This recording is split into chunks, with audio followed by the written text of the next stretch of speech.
Now, Vijay sir is there. Pawan Vijay sir is there. Yes, I'm here.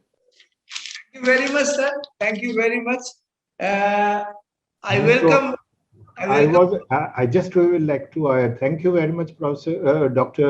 Ramanathan. It was indeed a pleasure to listen to you, and I was indeed waiting to listen to you. Thank you. Sorry, Mr. Amit Gune, to jump in between, and now we are looking forward to listen to the other panelists, please. Thank you. Thank you, sir. Thank you very much. Sir. Thank you, sir. Thank you. I welcome Pawan Kumar Vijay, sir, the former national president for ICSI, company secretary, and he is one of the most professional in our country who is learning people what about the compliances, the company regulations, and all about the code of business practices. Sir, please, Owen sir. Okay. So thank you, Amit. Thank you very much. Thank you, Mr. Vijendra. Now, the topic you have assigned me to MSME and the company law perspective in context of MSME. So I will just tell you the new development which are taking place in the focusing MSME in the company law and the other laws. Now, first and foremost thing they have done, they have simplified various things. They have reduced the decriminalization penalties, and they have done the simplified various aspects. One most important thing with corporate law has prescribed that if all company who gets supplies of goods or service from MSME, very important, all companies mean 17 lakh companies which are registered, if they are getting any supplies and goods from MSME and whose payments of MSME a supplier exceed 45 days from the date of acceptance or the date of deemed acceptance of the goods or service, then they have to give every 6 months, they have to file a form called MSME Form 1.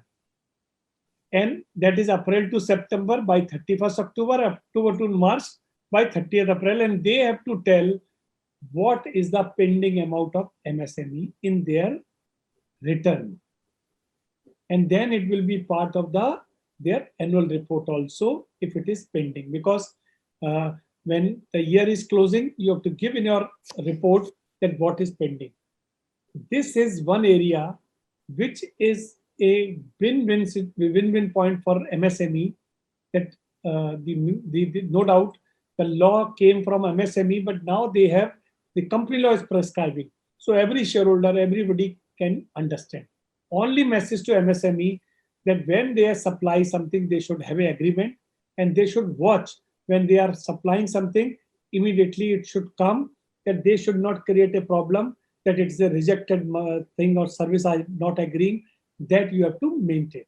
So some acceptance you have to take. This is one major thing which has taken place.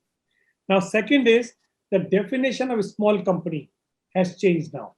Earlier, it was 50 lakh rupees capital. Now it is 2 crore. And then turnover 2 crore to 20 crore. So they come under the small company, and small company is there. Then you have so many advantages, merger, and then compliances, less compliances are there. Then there is a new concept called OPC, one-person company. And then one-person company, because so many MSME, they are individual and they want to start a company, but because they don't have a partner, so they can't do this. So now it is allowed that you can form one-person company. But after making one-person company, you want to convert into the private company, it was cumbersome and some requirement was there.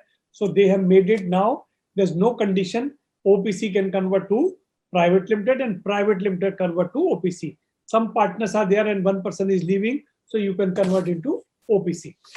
Then the requirement of OPC has reduced because in average annual report you have to file where you have to give very few information which are required. So don't give the complete detail because these people are not having the approach of professional, so they can do.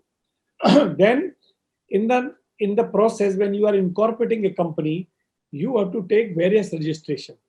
PAN number, TAN number, various other things. So now the new system is there that you incorporate a company, all these forms, all these numbers, all these things will automatically in one form, you can get all the numbers. Now they have added one more, shop and establishment, which is required by every company if they are having a business. So that is also part of incorporation process that you can do. Then if you are a small company, then you can do merger. Then they have provided a startup in the small company, so they can do the merger with very shorter route. So two companies are coming together, they have to go to the court. Now here there is no need to the court, you can go to the regional director, and there is a very simplified process you have to follow. Another aspect is that now the video conferencing board meeting is allowed for all types of transactions.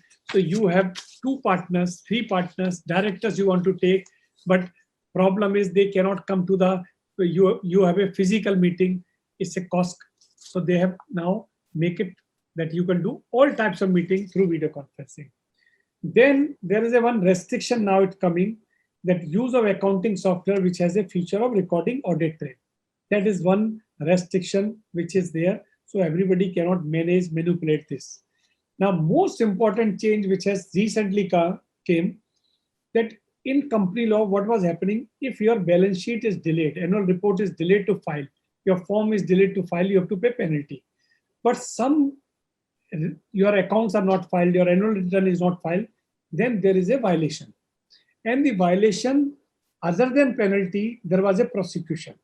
So any technical violation is there, you have to be prosecuted, and that prosecution is criminal prosecution.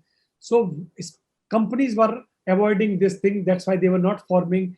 They were going to the, suppose in Delhi, so you have violated something, 5 days delayed. So he will file criminal case, and you have to put your all efforts to going to Tis Hazari court or wherever the jurisdiction is there, and you have to waste your valuable time. Now what they have done, they have identified all types of things except one. So all they have made is cognizable. They are prescribing majority cases penalty in-house. Go to ROC and pay the penalty. If somewhere it is higher, where the fine or imprisonment is there, then they are prescribing, go to the regional director and do it. And that is a higher level thing. And last thing is that is a cognizable offense, that is a fraud under 447. So they have restricted very few things which are directly coming under the fraud. Anything which you are doing fraud, whether it's an incorporation, issue of shares, or manipulating the accounts, manipulating of things, cheating with somebody, willfully doing something. So all these things are coming only on the criminal side. Remaining thing is a simplified, go pay the penalty and matter on. These are the new developments has taken place for MSME, small companies, and everybody will benefited. And that's why you have seen during the COVID period, the incorporation has taken multiple jump in this. So these are simplified process, will help MSME, will help this, and they will take advantage. Thank you very much. Thank you, Vijay sir. Such a information which is really valuable as far as the compliances is concerned for the MSME business. Thank you very much for joining us, sir. Thank you, sir.